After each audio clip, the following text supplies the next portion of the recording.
Assalamualaikum warahmatullahi wabarakatuh.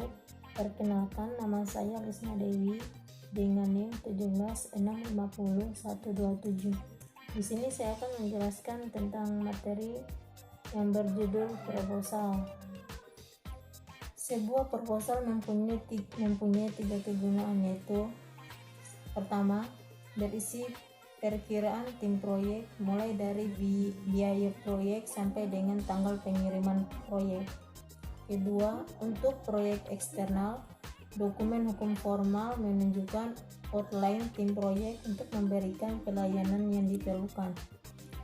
Ketiga, sebagai alat penjualan, proposal yang berisi usulan proyek akan dijual untuk mendapatkan keuntungan. Kesalahan utama pada proposal dapat disebabkan dua hal, yaitu tidak menawar, yang mana seharusnya bisa ditawar. Selanjutnya ada tawaran tetapi hilang dalam kompetisi. Selanjutnya, dua fase proposal proyek software. Terdapat dua fase, yaitu satu, buat fase analisis sebagian kecil proyek, usulkan untuk dikerjakan dalam proposal analisis. Kedua, setelah analisis dikerjakan, usulkan sisanya dibangun dalam proposal pembangunan. Menulis proposal itu sulit, harus dilakukan dengan benar. Selain dapat merusak reputasi Anda dan mengubah masa depan bisnis Anda dengan klien. Menulis proposal juga mahal, dibuat dengan mengumpulkan banyak sumber dan banyak hal, serta terkadang Anda membayar orang untuk membuatnya. Jika Anda menulis proposal, gunakan word processor dan gunakan huruf-huruf unik untuk setiap proposal. Tetapi pastikan penulisan tersebut dibenarkan untuk setiap klien. Kerjakan dengan requirement document atau RD, khususnya Request for a Proposal atau RFP. Format proposal harus mengikuti RFP dan RD. Selanjutnya, garis besar proposal. Pertama, cakupan surat. Merupakan sebuah surat yang ditujukan kepada pengambil keputusan, ditandatangani oleh manajer proyek. Pertama, bentuk dimulai dengan teks pendahuluan. Kedua, paragraf berikutnya memberikan penjelasan yang mudah dari sistem. Ketiga, paragraf berikutnya jelaskan apa yang merupakan proposal analisis atau proposal pengembangan. Terakhir, penutup merupakan akhir surat dengan pernyataan yang menunjukkan kesempatan Anda membuat keputusan di surat. Bagian penutup disertai batas akhir penentuan harga, biasanya 30 hari. Kedua, halaman judul.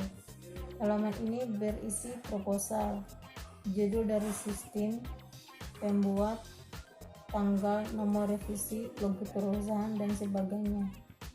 Ketiga, daftar isi. Bila klien Anda tidak terbiasa dengan format proposal Anda, beri penjelasan dari kegunaan setiap bagian. Keempat, ruang lingkup. Merupakan lihat paragraf yang menjelaskan hal tersebut pada bagian ini langsung dari requirement dokumen. Kelima, keuntungan. Jual proyek Anda, buktikan bagaimana perencanaan Anda, kontrol dan 7 fase metodologi. 6, keuangan.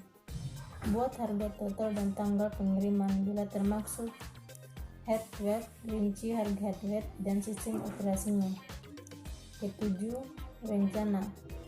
Gambarkan langkah-langkah rencana Anda untuk membangun proyek. Jika proposal analisis, rinci alasan-alasan untuk penggunaan metode 2 langkah. Jelaskan fase analisis yang dihasilkan tidak terhingga nilainya. Dokumen fungsional specification yang akan digunakan oleh klien dan tim proyek untuk spesifikasi yang tepat mengenai apa yang dilakukan sistem. Kedelapan, kemampuan dalam penyampaian terdiri dari hardware, sistem operasi, paket software. Selanjutnya, custom software. Ketiga, jaminan. Berapa lama setelah pengiriman dan bagaimana Anda akan memberi dukungan. Selanjutnya, dokumen, yaitu daftar manual dengan penjelasan singkat dari pembaca. Selanjutnya, pelatihan, di mana daftar bagian dengan penjelasan laporan singkat dari peserta. 9, yaitu penerimaan, merupakan salah satu masalah yang sering terjadi dalam industri komputer adalah sistem yang ditolak. User menolak untuk menerima sistem karena dia merasa tidak seperti apa yang disetujui tim proyek pada awal pengiriman. Ke-10, alternatif. Kadang kita menentukan RFP ditulis langsung oleh penjual dalam pikiran kita. Ini baik jika Anda adalah penjual, tetapi apa yang Anda lakukan bila Anda bukan penjual? Anda harus merinci solusi penjual lain seperti alternative solution dan membuktikan mengapa solusinya berbeda. 11, istilah, kondisi, dan pendapat. Daftar yang ada di sini adalah semua kondisi yang diinginkan untuk bekerja di dalam proyek internal. Daftarkan semua asumsi. Jika asumsinya mempengaruhi biaya proyek, Anda harus memproteksinya. Ke-12, istilah khusus. Merupakan setiap proposal harus ditulis dengan menggunakan bahasa user yang mungkin. Beberapa istilah komputer mungkin berbeda. Jika Anda merasa bahwa istilah khusus ini tidak lazim bagi user, buat definisinya.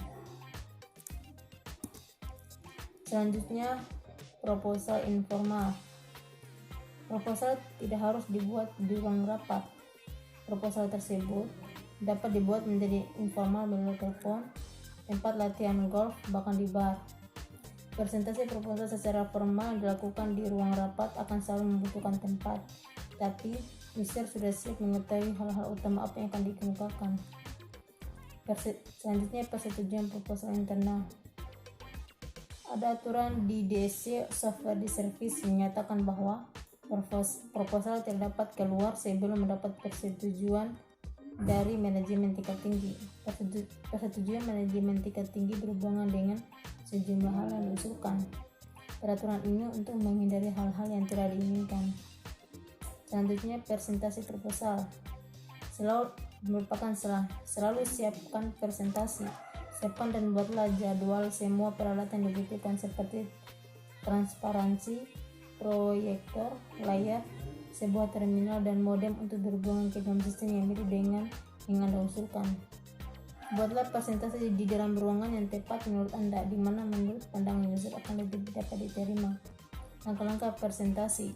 Pertama, buatlah ucapan pembuka, perkenalkan tiap peserta dan nyatakan tujuan pertemuan tersebut. Kedua, perkenalkan proposal Anda secara garis besar. Ketiga, bagikan proposal Anda. Keempat, beri waktu pada tiap peserta untuk membaca proposal. Selanjutnya, kelima, kemudian berikan penekanan utama di setiap bagian yang penting. Terakhir, tutup, sarankan user untuk membeli dan membeli secepatnya. Selanjutnya, kesimpulan untuk proposal. Pertama, penulisan proposal dan mempresentasikannya merupakan sebuah seni. Kedua, Anda mungkin beruntung dan tidak harus membuat proposal. Ketiga, jangan membuat proposal asal jadi, utamakan kualitas bukan kuantitas. Keempat, jangan janjikan sesuatu yang tidak diminta oleh klien. Siapa yang Anda pikir akan membayar ini? Itulah hasil presentasi saya. Jangan ucapkan wabillahi taufiq wal hidayah. Wassalamualaikum warahmatullahi wabarakatuh.